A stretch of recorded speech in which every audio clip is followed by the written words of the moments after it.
Welcome to Module 3.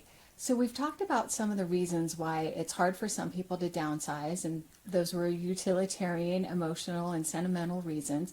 We talked about brain-based conditions and how those can make it harder for some people to downsize, and it's not uncommon that somebody with brain-based conditions might have sentimental or utilitarian values, of course, as well, and or emotional reasons. And all of those things are completely valid. I hope that you maybe found something that you related to in one of the examples or case studies and some tips that could help you. So everything is completely valid with these feelings, and the fact remains that you've decided to downsize. So either it's because you, best case scenario, you just want to live with less stuff and not have to maintain so much, or maybe you don't want to have your children burdened with having to deal with all your stuff at some point in the future, or maybe you have more of an urgency to downsize because you're going to be planning a move. Whatever the reason is, it's time to consider getting started. And so we're going to talk about some ways that we can do just that.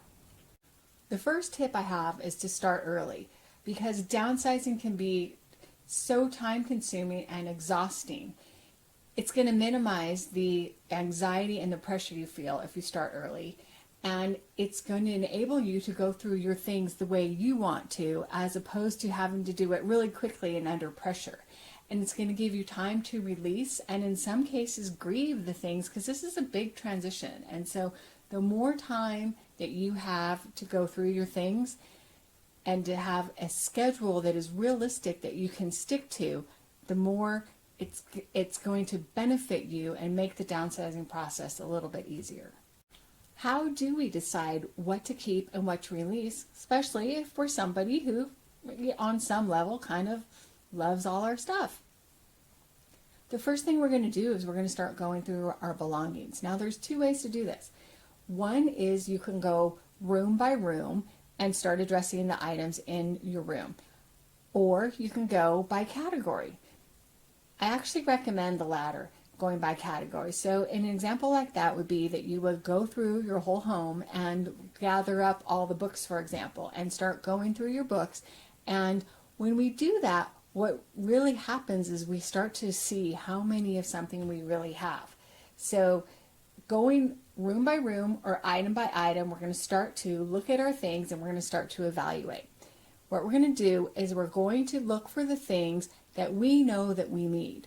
So that's going to be things like appliances, kitchen appliances. It could be the toaster. It could be the Instant Pot. It could be fry pans. It might be the blow dryer. It's going to be linens. It's going to be certain bathroom products, sheets for our bed, furniture, things like that. So those are things that we know that we're going to need whether we're moving or not. Next, we're going to look for the things that we love. These are our treasured memories, stuff that maybe, our investment pieces, things that we thought about before we got them, things that we've had for a long time, and we've moved from place to place, and we just absolutely love them. We could live without them, but why would we want to? Because these are things that we truly do love, and no matter what, we know that we are keeping them.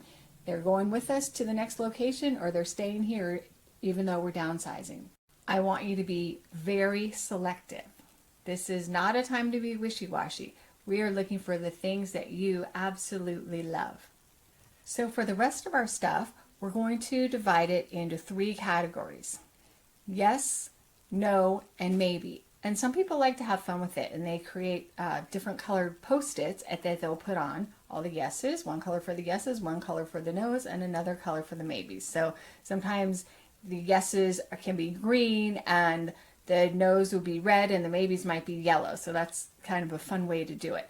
So remember, you can do it room by room or by category, but we're looking to have all of your stuff classified as yes, no, and maybe. So after we went through our stuff that we need and the stuff that we want, we're going to go through the rest of our items, and we're going to determine yes, no, or maybe. And for the no's, I want to remind you that on my site, awaywithchaos.com/downsizing, I have a list of no-nonsense no's. And those are things that might help you to just really easily release. They're the icky sticky, gooey things that probably you don't need anymore, and hopefully those can immediately go into the no pile. Guess what? The maybes are actually a no. Because if they're not a yes, then that means that they're not a hell yes. And that's the only things, because we're trying to downsize. And so we need to start eliminating some things. So things that you put in the maybe pile, I really want to encourage you to move them over to the no's. And if you can, try to eliminate the no's by packing them up in a box, or putting them in another location, because you'll really start to see the progress if you start to eliminate the no's, and you'll get a better sense of what you actually have left to deal with. So for your homework, I'd like you to get started with a plan for what your process is going to be for downsizing. So would you prefer to go room by room or category by category?